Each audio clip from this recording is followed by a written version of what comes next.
What's up, everyone? It's Frank Fixates here, back with another 2008 Honda Element episode. Today, we're going to be covering how to install an aftermarket infotainment system. We're going to start off by taking apart this plastic piece. This is all one piece, and we're going to get at it from underneath here by the HVAC dials. Start by taking one of these, jamming it in as straight as you can until you get up behind it, and then pulling it forward.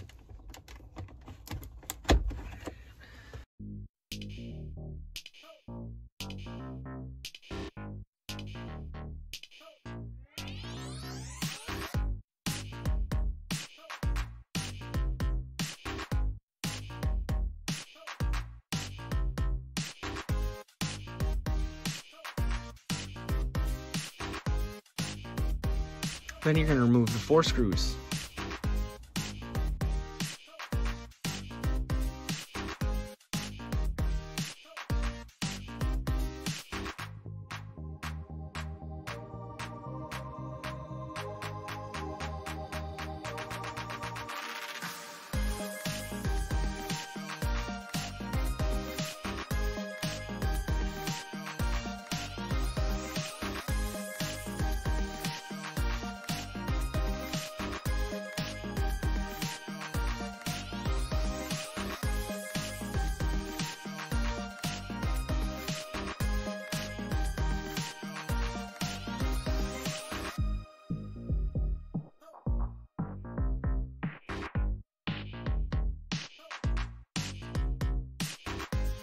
Now you're going to very gently pull it out.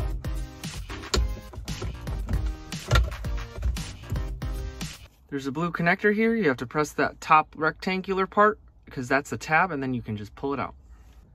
Next, what I have to do is I have to borrow this plate right here. So I need to remove these 3 screws and put that on the other head unit.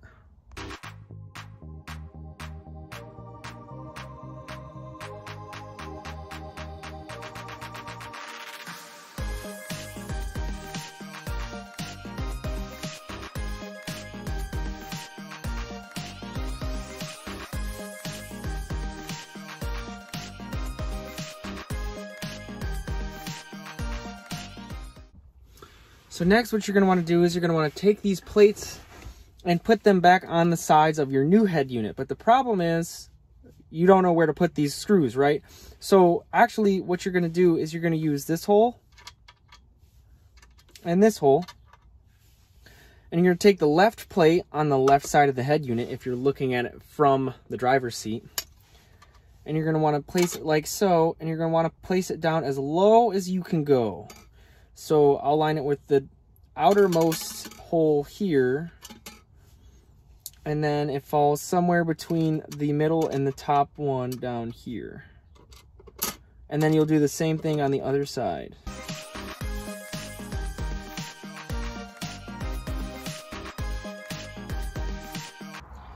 So on the back of this unit, there's 2 USB ports, and they are these long cables. And what we need to do is we need to route them from this area. So what we're gonna do is we're gonna go down this right side and go through the glove box. To go through the glove box, you need to remove it. And how you're gonna do it is by removing these 2 clips. These 2 things are on either side, and they look like this, and they're attached by this little clipping mechanism here. And they go right here and lay a little something like this. So you're gonna pop them out from the outsides of the glove box, and then you're gonna pull them through. To get the USB cables reaching all the way through, I'm gonna have to partially install this. And in order to put the screen on, you have to pull these 2 tabs here and slide it on this little mechanism, and I'm just gonna place it there. I'm not gonna screw in the screws yet because I'm gonna have to take the screen back off.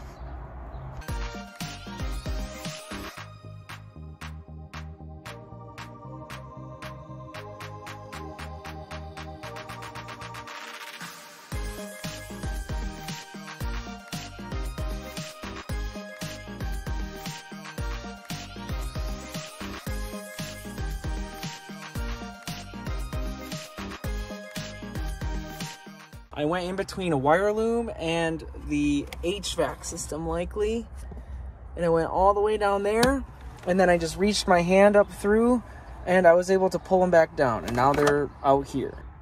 So you'll notice behind here there's two plugs. There's this one, which is for the radio antenna, and then there's this one which goes to the actual car. But in order to install this particular unit, I actually bought an aftermarket harness that is a good adapter for this. This side is the side that came with the actual unit, and then this side is wire harness part, which allows me to adapt straight from this guy to what should actually connect to the car, which is this connector. So this will connect to this blue right here, and then this end just connects to that port.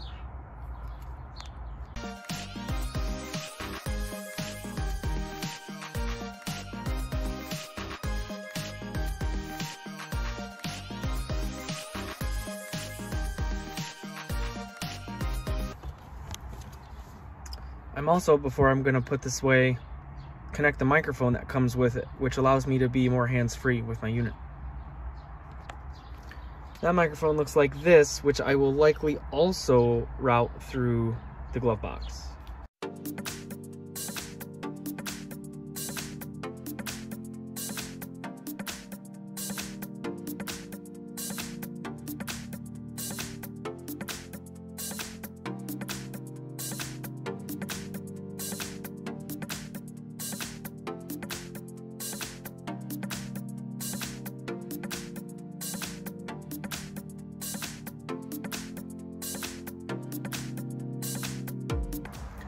This is what it looks like when I'm first installing it. Obviously, I can slide this up and down as I please. So what I'm gonna do is I'm just gonna rotate the screen to the side a little bit and try and get at these holes so I can screw them back in on either side. This bezel piece snaps exactly where it was before, and I can adjust the height of the screen however I please now that it's installed and I just have access to these little spring tabs in the back.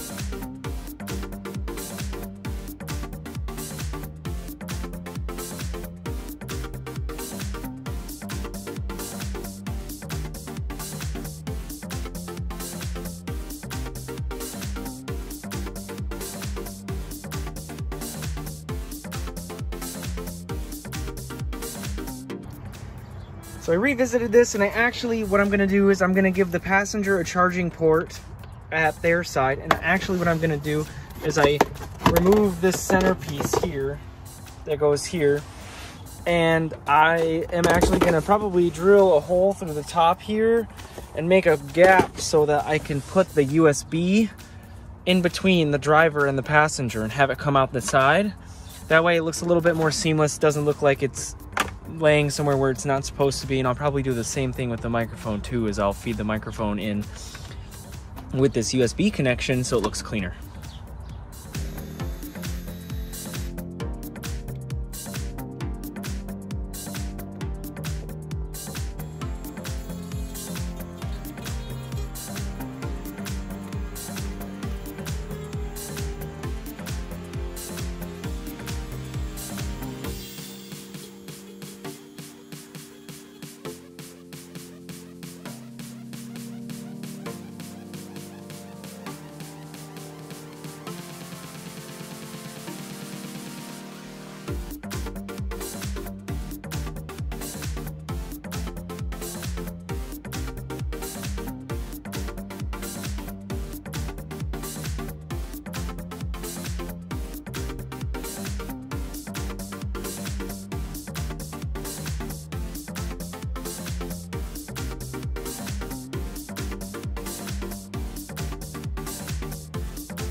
All right, moment of truth.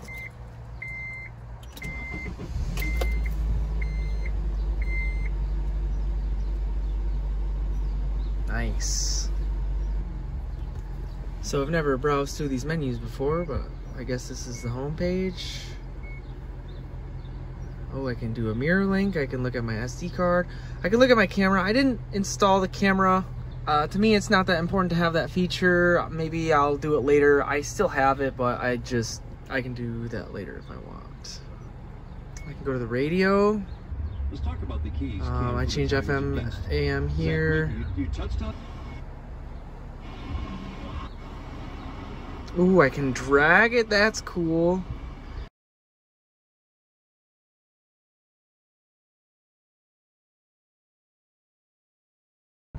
So it looks like it was pretty quick. It only took me like half an hour, save for those little modifications I made to make it a little bit more seamless with this bottom pocket underneath my shifter.